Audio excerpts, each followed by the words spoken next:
Alrighty, in this video what we're going to do is we're going to start off with writing this code right here.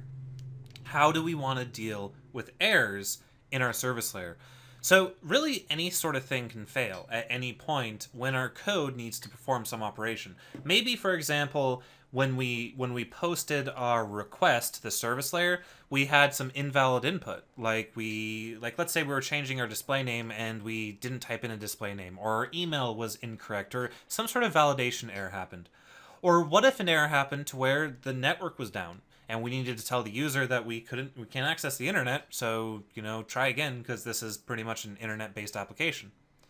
So how do we handle those circumstances? Well, the answer is all of my response classes I'm going to have derive from a base class that is going to have fields and pieces of data that can contain errors. Okay, so what I'm going to do here is I'm going to go ahead and create a new class, and the class is going to be a base class, and it's going to be called service response.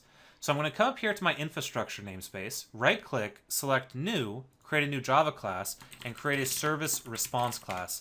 And I'll go ahead and I'll make him abstract, because we don't want to instantiate this guy ever directly. We only want to instantiate the things that inherit from this class, which will be, for example, change avatar response. So what is the service response going to have? Well, it's going to have all of the data that will be present on every single service response. In this case, errors, validation problems.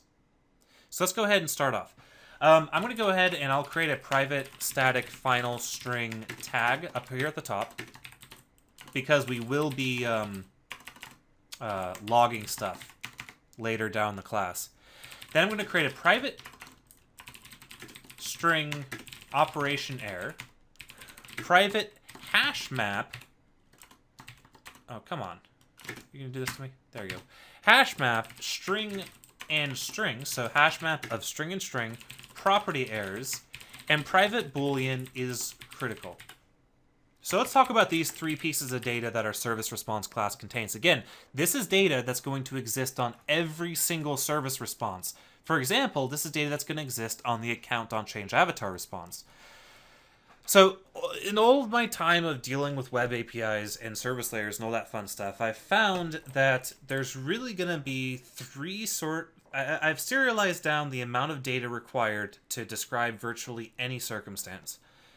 And that is these three fields that you see right here: operation error, property errors, and is critical. Operation error is an error that occurs on an operation-wide scale. So what do I mean by that? Take, for example, an image failing to upload due to it not being in the proper format or something like that.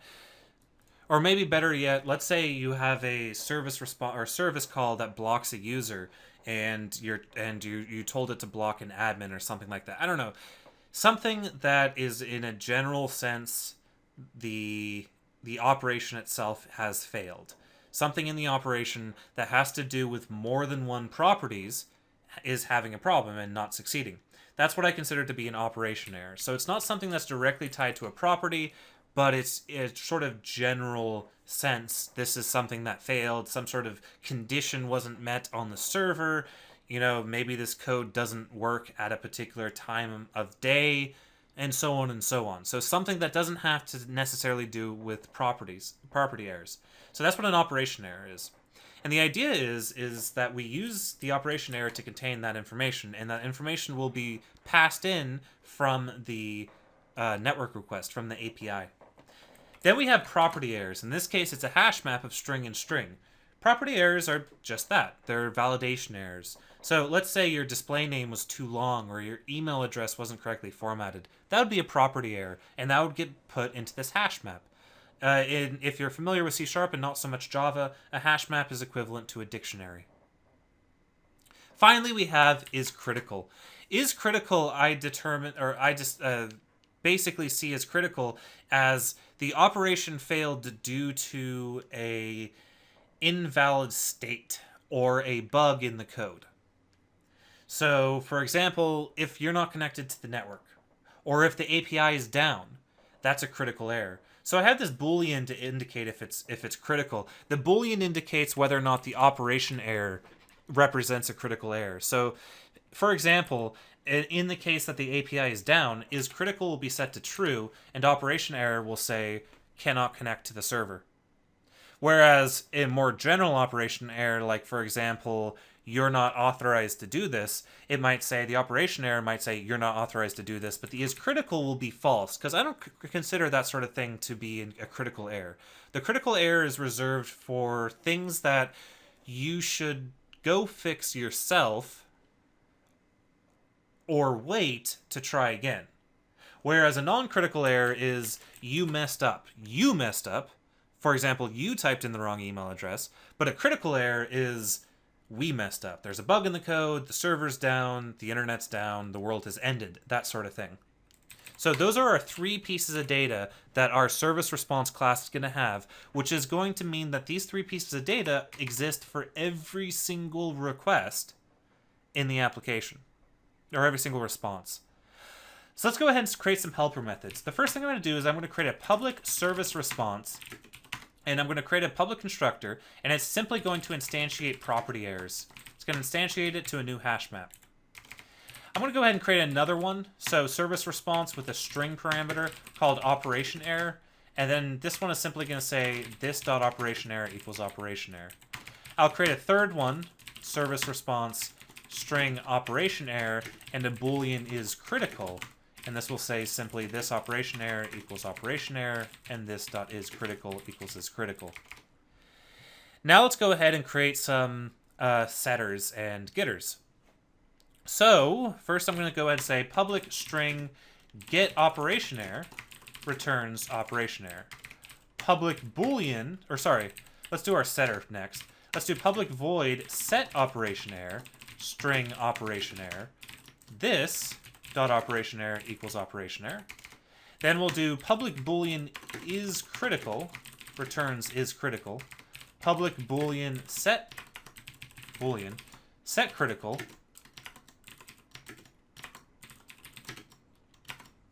I'm just going to go with set critical, or set is critical. Boolean is critical. This is critical equals is critical.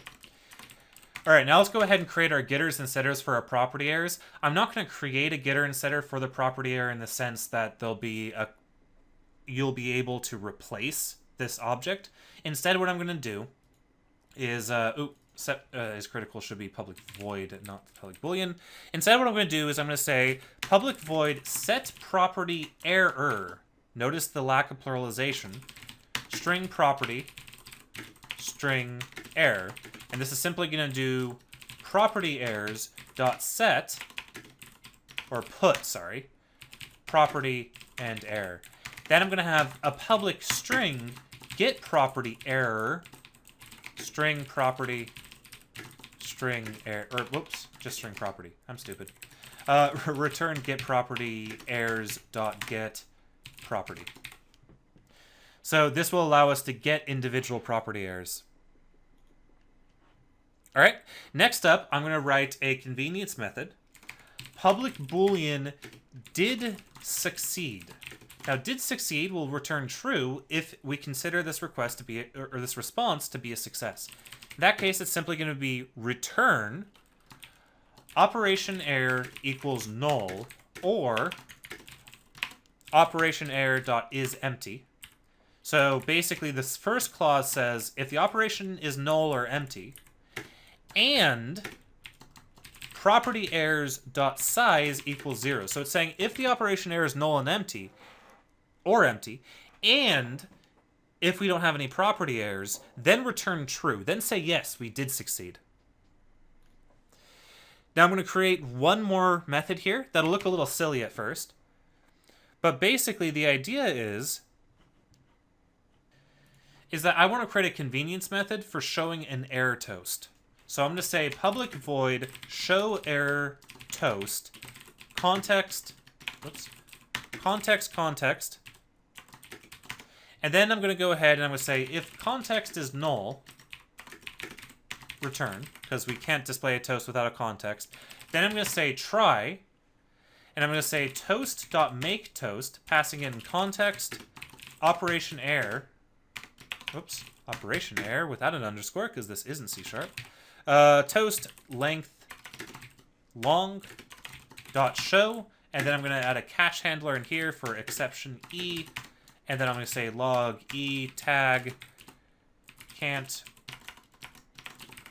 create error toast E. So what's going on here? Our show error toast is just it's like the poor man's error validation.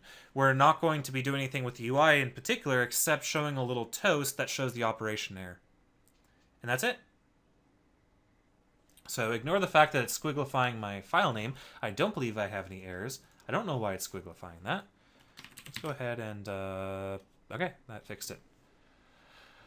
All right, so that's our service response. So every response class is going to inherit from service response. So let's go ahead and do that. I'm going to go ahead and jump into my account class, which again, the account class is nothing more than a wrapper around other classes so that I don't have to create a million namespaces or a million classes. And I'm going to change my change avatar response, and I'm going to say extends service response. And I'm going to do this for every single response class. So what does this afford us? Now that I say change avatar response extends service response, I can now jump into my profile activity and implement this to-do. And I can say if not response.did succeed, response show error toast this. And that's it. So now the error will be displayed to the user from the service layer. And that's it. I just want people to appreciate how little code is required to work with this, and how we have so many options now. We can write a synchronous service layer, an in-memory service layer, a service layer that hits the web, a service layer that does its things internally, a service layer that's asynchronous, and we also can subscribe to events that transcend the activity lifecycle. So I think that's pretty awesome. All right, so what I'm going to do now is let's go ahead and do our other to-dos. So let's go ahead and do this to-do. When we show when we update our profile, how do I want to handle that? And this will show you guys an example of how we can handle property errors, because in this case, we're updating our display name and our email so we can handle their property errors. So in this case, I'm going to use what's called a progress dialog. So it's another quick, fun feature of Android. If you need to really quickly block out the user interface so the user can't click on anything while something is happening, for example, sending a request to update display name and email, we can implement a progress bar, a progress dialog rather. So let's scroll all the way to the top, and I'm going to create a new private field. I'm going to say private dialog, progress dialog. And I'm also going to do something interesting here. I'm also here at the top of the file, I'm going to say private static boolean is progress bar visible. So this private static boolean is going to survive rotates, and the idea is if the user tells the application to update his profile, and let's say 5 seconds, it takes 5 seconds to update the profile, and the progress dialog is visible. Let's say the user rotates the device. This static boolean will be set to true, and then it'll recreate the progress dialog when the device or when the app or when the activity gets recreated. So what I'm going to do down here is on the onYura_create method, I'm going to scroll all the way to the bottom, and I'm going to say if is progress bar visible, and then I'm going to say set progress bar visible to true. So this is a method that hasn't been created yet, but we're going to be taking advantage of. So I'm going to write all the rest of the code first that uses this imaginary method, then I'll implement it. So let's scroll down here and now deal with how we're going to do this to-do. So basically, we need to do a couple things. We need to change back to viewing, we need to show our progress dialog, and we need to publish an event to tell the service layer to update our email and our display name. So let's do the events first. I'm going to jump down into services account, and I'm going to create 2 new classes. I'm going to say public static class change, And then here, well, how about just update? Update profile request. And he's going to have a public string display name and a public string email. And then I'm going to create, I'm going to create a constructor by hitting Alt Insert Inner and then hit Shift down to select both display name and email and hit OK to create a convenience constructor. Then I'm going to say public static class update profile response. And for update profile response, he's simply going to extend from service response so that we can get error information. Now note that I'm using static on all these classes. That's incredibly important. If you didn't use static, you would run into an issue. So now let's jump back into our profile activity and fix up this code. So I'm going to remove all this code, and I'm going to change the state. I'm going to keep the change state here. Now the first thing I'm going to do is I'm going to say bus post. Well, no, I'm not going to do the bus post first. That's the last thing I'm going to do. So the first thing I'm going to do is I'm going to update tell our progress dialog bar to be visible. So I'm going to use this imaginary method that hasn't been created yet. And I'm going to say set progress bar visible true. That'll show the progress bar. Change the state to state viewing. And then finally, do bus.post new account.update profile request.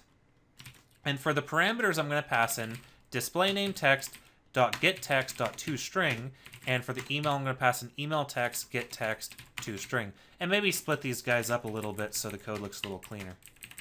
And that's it. Now we have our awesome bus, our event bus, our update profile request being sent, our progress bar is visible, and we've changed our state. So let's go ahead and implement our response method. So when our update profile request finishes, we expect there to be an update profile response invoked. So to do that, I'm going to come up here and I'm going to add a new method that subscribes to something. And I'll just do it underneath our onAvatar updated just to keep things a little consistent. I'm going to say subscribe public void on profile updated account dot update profile response. Then I'm going to say if not response did succeed. I'm going to say if response dot, ooh, I forgot something. I meant to have it,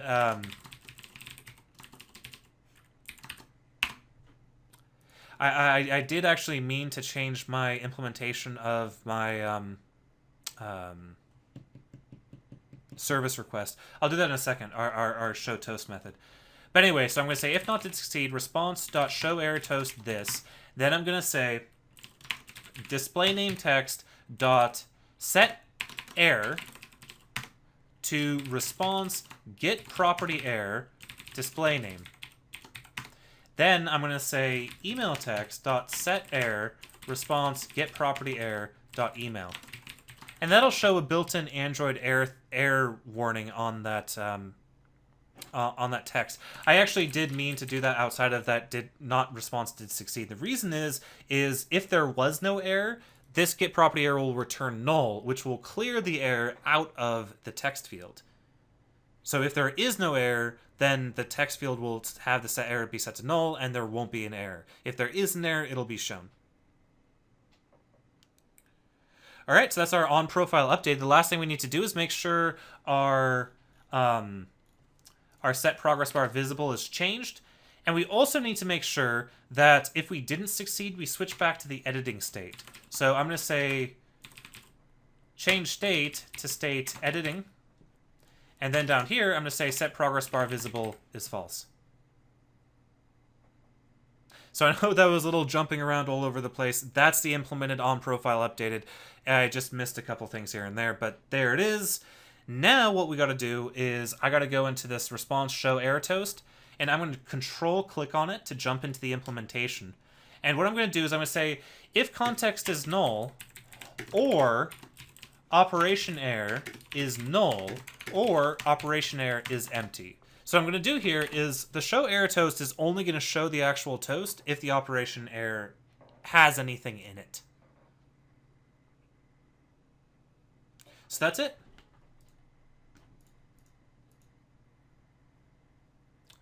So yeah, let's go ahead and implement our set progress bar visible. All I need to do on that is show and hide a progress bar. So, or progress dialog. So I'll do that right here. I'll say private void set progress bar visible boolean visible. And then I'm going to say if visible progress dialog, and I'm going to say equals, and then here I'm going to instantiate a new progress dialog dot builder. And then for our context, I'm going to pass in this. Then I'm going to say set title updating profile, set cancelable false, and then dot show. Then I'm going to say else if progress dialog does not equal null, progress dialog dot dismiss, progress dialog equals null. Finally, at the bottom, I'm going to say progress is progress bar visible equals visible. Remember, this boolean is a static boolean that won't be destroyed when the activity is rotated. And that's it. So that's the implementation of our updating our profile.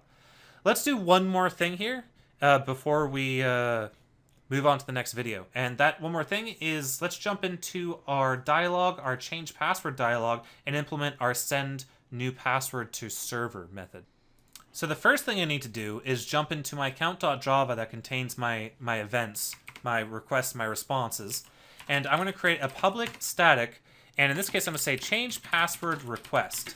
And the change password, or public static class change password request, and the change password request is going to have a public string current password, public string new password, and public string confirm new password.